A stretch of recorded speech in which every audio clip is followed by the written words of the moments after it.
Dibrugarh University. Now I am going to present for you about Grand Ethiopian Renaissance and the dire need of riparian countries. Nile River is one of, next. Nile River is the longest river in the world. Even though it is not as wide as Brahmaputra River, it's the longest one. And it crosses 11 countries in Africa, starting from Tanzania to Egypt to Mediterranean Sea. It flows in these 11 countries. These are countries that are included in Nile River, both white and blue Nile. Tanzania, Burundi, Rwanda, Democratic Republic of Congo, Uganda, South Sudan, Sudan, Ethiopia, Eritrea, and Egypt. These are main countries that are through which Nile River is flowing. Next. This Nile River is very known for ancient civilization. That means ancient civilization is developed through this, like Aksum civilization, Egyptian civilization, Cushitic Empire civilization, Meroe civilization, and these all civilizations are developed around this Nile River, following this Nile River, up to Libyan civilizations. Next. The problem is that this river is the use or utilization of this river has geopolitical contention throughout centuries. Especially between Ethiopia and upstream and the downstream riparian countries. The downstream riparian countries, as a matter of chance, they have been using this river excessively, but upstreams are not using. And there were some unilateral laws that prohibited the use of these resources for upstream countries, allowing it for lower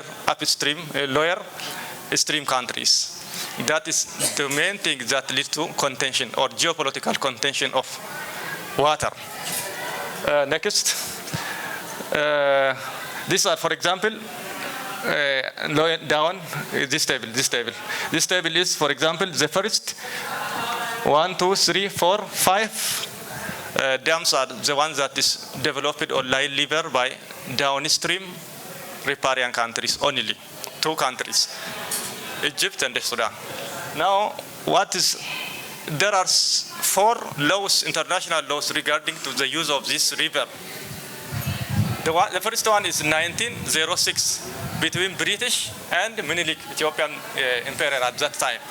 That law prohibits Ethiopia from using these natural resources.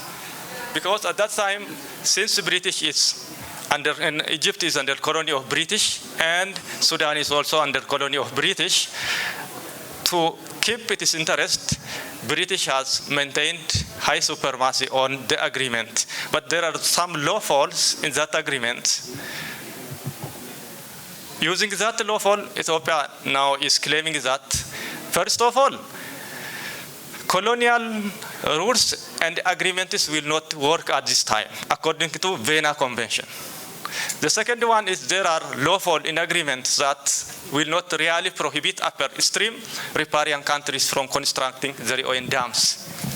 Using this lawful, Ethiopia has established its first Grand Renaissance Dam. Next slide. Next again. This one. In 2011, Ethiopian Prime Minister Meles Zenawi has established or founded Grand Ethiopian Renaissance Dam for the first time in the history of higher riparian countries. At that time, there was some diplomatic conflict between Ethiopia and Egypt. There are so many arguments on both sides, but now, by this year, in the end of August, this Grand Renaissance Dam has launched. Next. This is the amount of this dam. Its power is, the cost of this project is $5 billion, and it was constructed within 14 years, and the volume of this dam is 74 billion cubic water. And its energy power is more than 6,000 megawatts. It can generate more than 6,000 megawatt power, and its height is 145 meter, and its surface is very wide, 1,800 kilometers square. It's very big. And this one is inaugurated and it started its function by this year.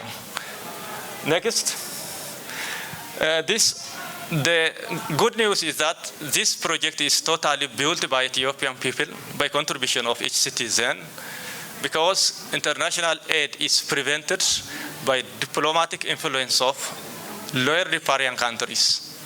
As a result, World Bank, IMF, and other countries cannot contribute any pennies or dollar for construction of this river, this dam. Unfortunately, it is over. It's already finished, and it is functional. Now, this is a dam. This during construction. This is when it was. The lower one is when it was inaugurated. Next. Anyways, beyond zero-sum thinking, the case for collaboration. If one river is international river, that means crossing different countries, there must be balanced rule of law that bargain conflict of interests among countries, so that it may be used for mutual benefits, not for only one side. That is the principle that we can learn from the case of Grand Ethiopian Renaissance Dam. Next. Next again. Next. Thank you for your good attention. Any question, any comments are welcome.